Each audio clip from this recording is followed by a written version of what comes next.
So it is Boxing Day. So far with this new GoPro setup, I've done about 4 videos in the last 6 days. Plenty to come in the future. And let's get one thing straight, it's cold right now in the UK. But it's dry. That's why I'm at. And it's a small little ride. My hands are getting cold already. Now, it's about the best sports bike cruiser you can buy today. Now we're going on the lines with obviously every single Harley sports cruiser. Like you have the 1200 Iron Sportster. Why are you running? You have the Fat Bob, the Fat Boy. What? You also got plenty of other ones which I don't quite know the names of, and then we'll also go with the lines of also the Yamaha MT10, the Harley Pan America too. Remember, I'm talking this on literally on the top of my head. We also got the other cruisers. What are you doing? Come on now, dog. Come on, man. Like, what the hell is going on here? Some people, when they're driving, like, I know you're lost, mate, but do something about it. Do you know what I mean? Moments later.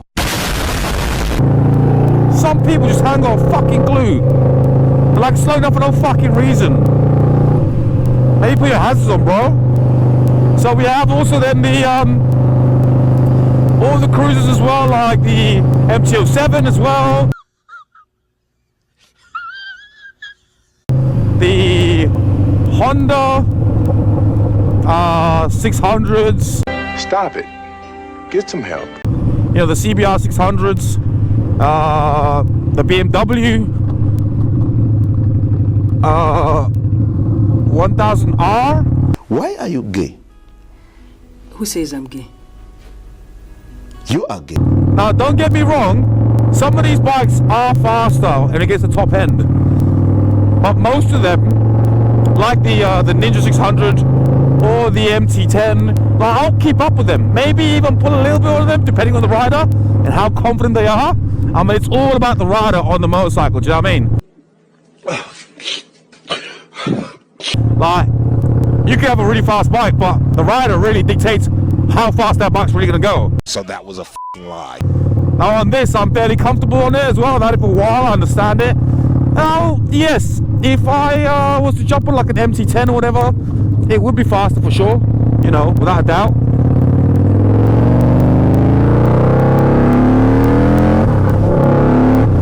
Doesn't sound like that though. Now I'm talking in a general kind of idea about what is the best sports bike to buy today. And I say this bike because of everything this thing can generate for you. Absolutely everything. First of all, when it comes down to the engine, it's a 1250cc. You can get a model that is a lot older, you know, 2007 and below, which is a 1150. These engines are the same, they've just been bought out to 1250. What do you mean by that? And you can get the same engine in the bike from 2007 onwards, which is a 1250.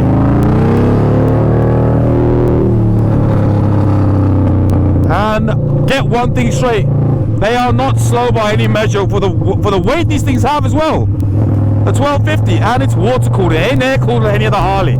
It's water cooled. That's why it's one of the hatest Harleys today, because it's not the so-called purest kind of thing for a Harley Davidson. Emotional, damn it. But these things move. 0 to 60 in 3.1 seconds, if I'm not mistaken. A top speed of 155 miles an hour, and believe me, I have done that top speed. It hits it like a brick wall. What? If I could get a gearbox to this bike with 6 gears, she would fly past, I reckon, 160 pushing 170 miles an hour. So that was a lie. For a cruiser, that's fast. And yeah, the spec of the engine, I was talking to my boy Pete. He was saying they've got 80 foot-pounds of torque or 90 foot-pounds of torque in them too. I'll put the stats up for you as well, guys, on the video too, obviously. 120 brake horsepower stock. Mine is mapped with an air filter and the 2-to-1 V&H exhaust to 128 brake horsepower. My boy Ant has got 140 to 144 brake horsepower with stage 2 cams in it as well. I mean, that's pretty rapid. My boy doesn't know how to ride the damn thing though, do you know what I mean? He's gonna curse me for that anyway. Me saying on YouTube that he can't ride the damn thing, but that thing is fast. I've ridden it before and I can feel the response from it.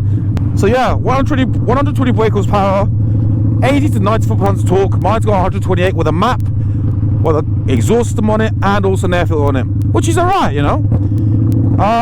Yeah, top speed of 155, but it's how it delivers. Oh my God! Wow! How it delivers that kind of power / speed, all those things. How it makes you feel with the engine, and the noise from the exhaust you can get. You can get a 2-into-2 dual exit on both sides, or you can get a minor 2-into-1, which is the creme de la creme, in my opinion. Maybe a bit too loud for some of you old fogies. What the fuck? But you know, my dad, my brother, myself, Andy, Ali, we all got the 2-into-1 V&H exhaust system without the baffles in. Yeah, boy. Gary, Ant with the other 360 has got a 2-into-1 V&H, but they don't like the baffles out. It's too loud, which is totally understandable. Boring. To their liking on their bike. My boy Anthony with his white one was casting, saying he can't ride his bike, has got an Akrapovic exhaust. Why are you gay? Who says I'm gay? You are gay. The Akrapovic exhaust sounds insane. What I would like to hear one day is, because the Akrapovic is a 2-into-1 titanium exhaust system, what it would sound without any baffles in it. Because they still got the baffles in it. It sounds amazing.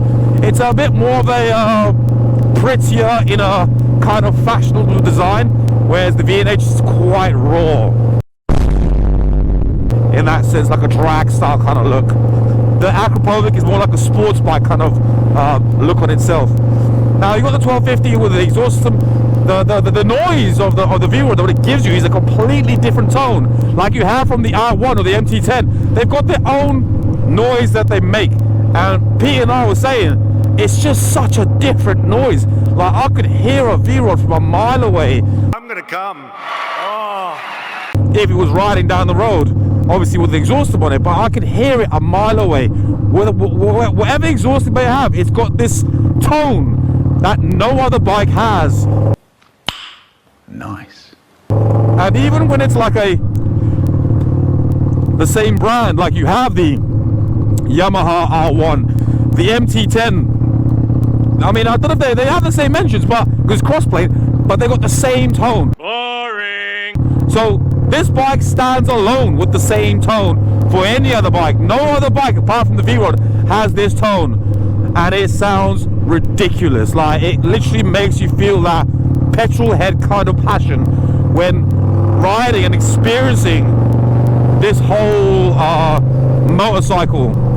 So the exhaust, the engine, those two things are big for buying a motorcycle to make you feel like what a bike to own. The third thing is purely looks. Purely looks. No other bike looks like this.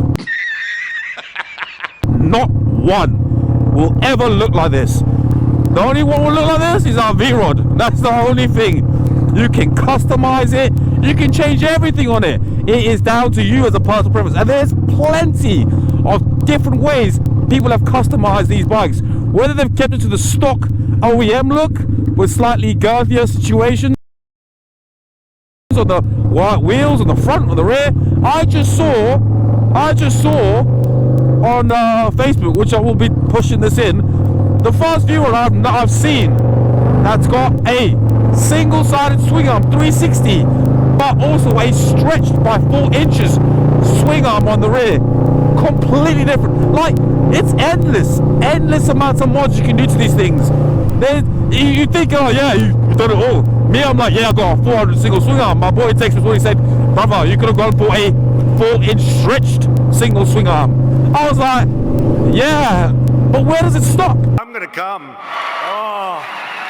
Where does it stop? You know, where does it stop for customizing your bike, your car, whatever it may be? And that's the thing, it never stops. You can never stop. It's like money. You can earn as much money as possible, but you can always earn more, or someone might earn more than you.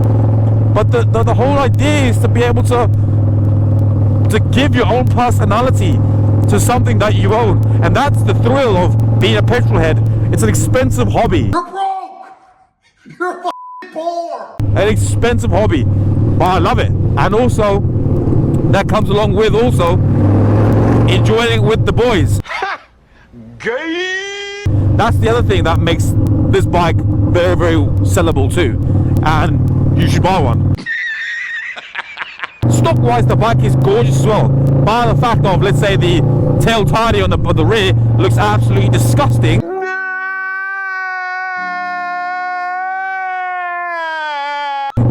But even the NRS or the muscle, when it is, let's say, got just, let's say, a tail tidy. Stop it. Get some help. On the rear for the NRS and the muscle, and then maybe an exhaust system on it as well. Oh gosh, people out in the open say that bike is beautiful. What is it? Oh, it's a Harley. Come on, man. They don't make Harleys like that. They don't make Harleys like that at all. And yeah, that is where this bike is, like I said, the best sports cruiser I think you could buy today. So that was a f***ing lie. One thing about it though, you cannot buy the bike brand new. It's discontinued. What?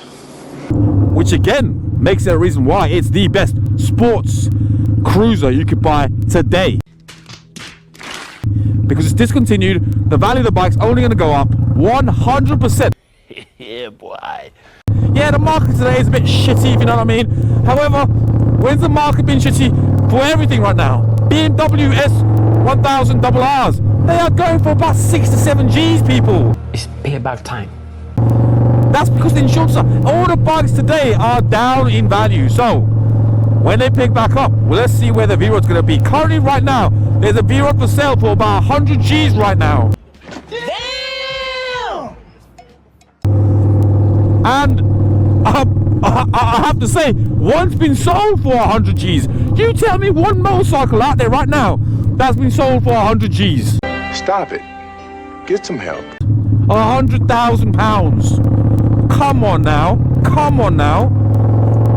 But you can buy this bike for about, see? You buy this bike for about £10,000 to £7,000 with a few mods on it, and it looks insane.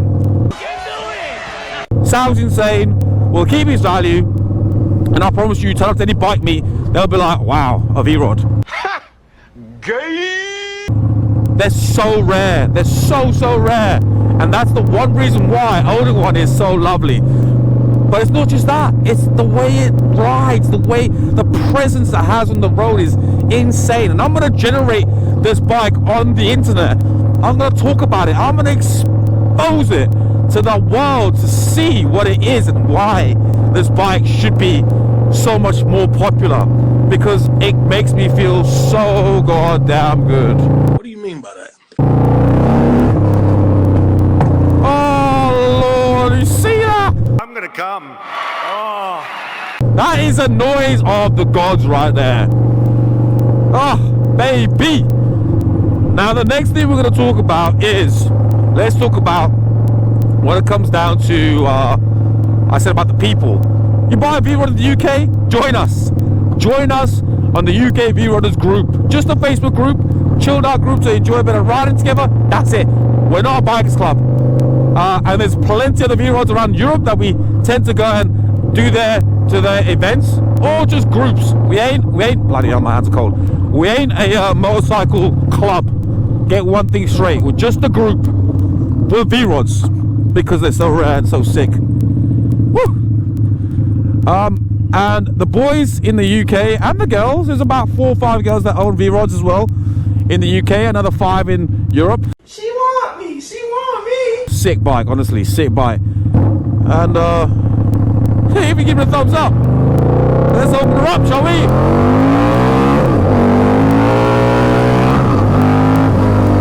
Woo! Why are you gay? This is so sick.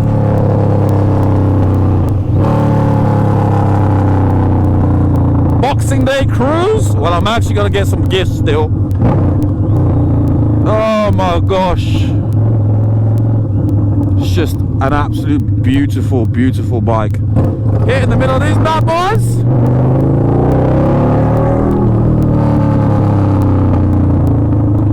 Now, as I was saying, which I forgot, is that with the group itself, what a lovely group it is. Changes the whole. I nearly sold my bike in 2020. I was so close to put up for sale. No! No! Met the boys and girls, and they changed my whole life about it. Honestly, being with a bunch of V-Rods as well. Plus, obviously, I've got my group over here around locally that I've met, you know, to organize with people just to say, look, it's a group to say, who's out today? Anyone fancy a ride? And whoever's out, they're like, yeah, let's go. Chill, do you know what I mean? That's the main reason of owning a motorcycle. That changes your perspective about riding. Because honestly, if you're riding by yourself, fair play if you do it a lot. But it becomes bloody lonely in my opinion, and I couldn't do it myself. So yeah, join the UK V-Rodders group. If you do have a V-Rod, come with us, man. Trust me, we're only getting bigger and better. And it's a form of a bike that is discontinued, that people don't really agree with why it should be this popular, you know, why it should be this good. I don't have my plates flipped out. Oh shit. Yeah, it is. So that's the main thing about the bike, with the group of people you ride with. Now yes, you can own a bike, any bike, and be with a group of people, and you'll have fun. Don't get me wrong. Don't get me wrong. I'm not saying, you know, I've got a bit of a biased opinion. Got him! However, I'm telling you now, there's not many bikes out there that have that effect like this one. Oh, talk to me. I'm actually to pull up soon, so I'm going to regather my force and think about what we're going to talk about on the way back. Bit of noise. Stop it. Oh, we got a nice little learners. What's a 125? Suzuki 125. Yeah, nice. Moments later. The best sports cruiser you can buy today is the V-Rod. So that was a f***ing lie.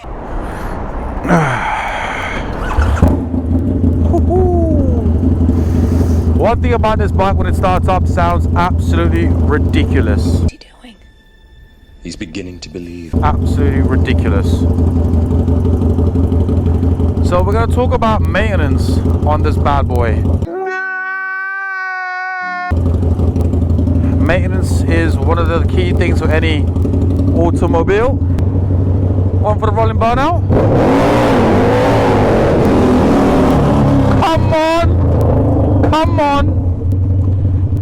So yeah, maintenance of this bike can be a bit difficult. You're broke! You're f***ing poor! But that's why the group with the V-Rod boys is where it's at. Makes a good reason to why you should join the V-Rod group. Police as well, Jesus. Obviously there's no other bike that sounds like this, so it's like, yeah, clearly it was him. Now, maintenance, like, let's say actually doing a few bits, which have been a few issues basically on the bike, which has been interesting. Peace, brother. Been very interesting at the same time, where basically I think I might get pulled over right now. Like the gear selector basically on it is one thing that is hard to get right now. I think they made a few of them right now anyway, really. But yeah, if one of them pops out, I had to buy a couple, actually 3 of them. Things like replacing certain things too, like the belt as well. It's difficult to find them. However, we found out in the V-Road group, someone found out that the Indian belt, which I'm not sure at the top of my head which one it is, can basically fit straight onto the V-Rod as well. The next thing is we have like the major nut. What do you mean by that? On the left side of the crank of the engine over here.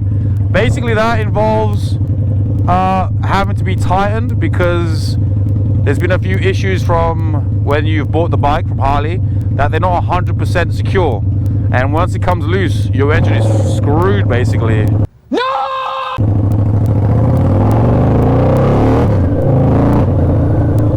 So yeah, like the group is good for maintaining the bike. I mean, basically when it comes down to engine oil changing, you know, oil filter, all that kind of shenanigans, it needs to be done like any other bike, you know, servicing and those kind of things. However, like the group is good for understanding how to do it yourself. If you want to take that risk, obviously. It's a lot cheaper than going to any Harley kind of specialist or any Harley. But the hardest thing ever about it too is that actually not many mechanics understand how to work on these bikes either. It is so dramatic to own one and ride it. One of the best things about owning this is how it is just such a dramatic experience on the bike.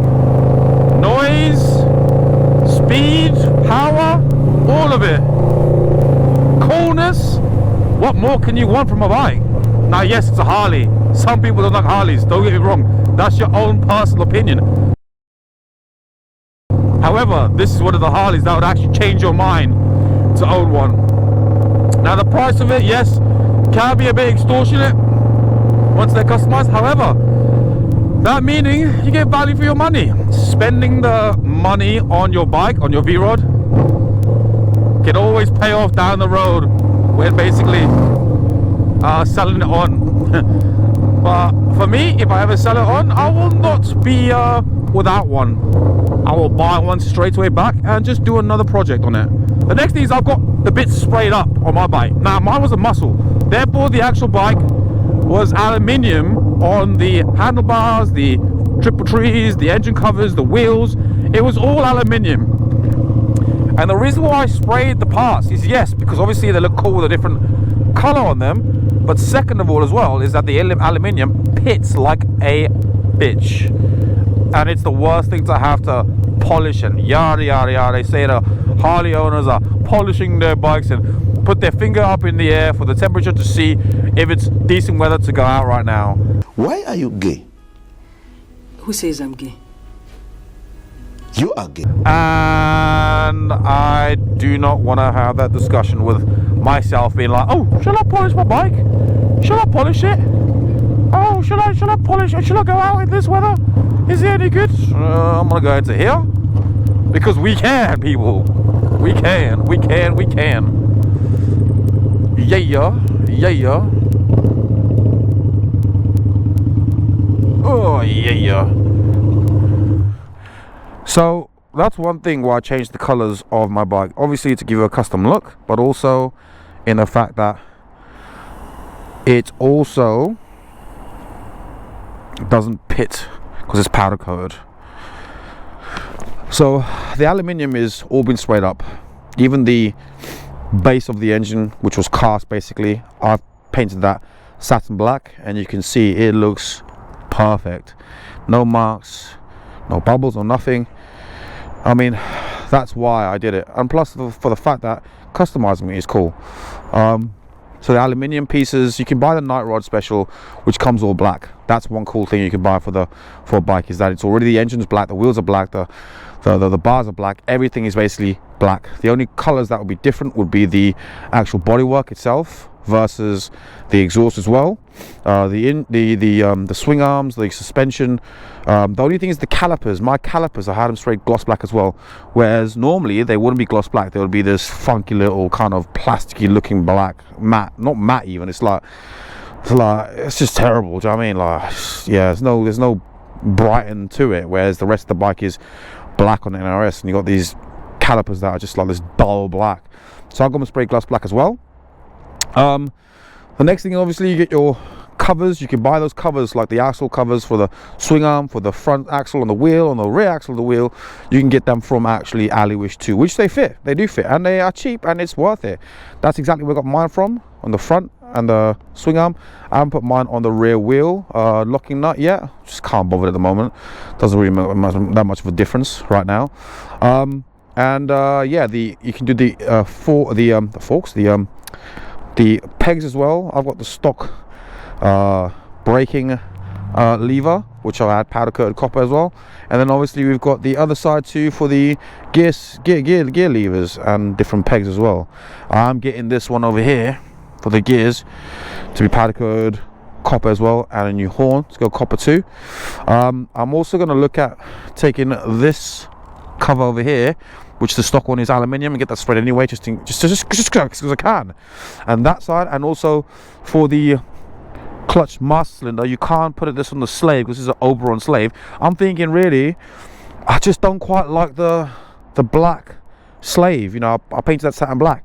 Just looks a bit, just doesn't stand out as much. Well, I'm gonna get the standard cover sprayed copper, and I may put the old slave back on with the standard cover on, and I'll make that even pop even more. For me, that will be a big difference. Now, customizing these bikes is such a dream. Like, you could do so much to it, and I've just realized that the stitching on this here is like, why? I didn't know that anyway, but it doesn't make a difference. That's gonna get that's gonna get retrimmed as well. Plus the rear fender, that is a custom rear fender, but a stock NRS fender, that's gonna get changed too. Plus you'll have a slight difference on the bodywork, so it fits the actual airbox. So I might get some lines going through it, basically, to, you know, go from there to there, which make it look sick. That's the next mod that will happen on the fender, and then the seat, and then literally after that there's no more I want to do to the bike, with the single-sided swing arm 400 on it too. And then she is the bike to just own and take it and show it to the world. You know, that's my plan, is to literally ride to places and show it to the world. Place in the comments below of what you think, that why maybe it is the best bike to own as a sports cruiser, or as a or as not. Choose which one you think it is. Is it not, or is it? You put in the comments below. But guys, if you have enjoyed this video, please like and subscribe, join the channel, and if you have a viewer, place your comments down below about your viewer and what it is. If you want to join us on the viewer group, that'd be awesome. Take care guys, peace, Merry Christmas, Happy Boxing Day, laters.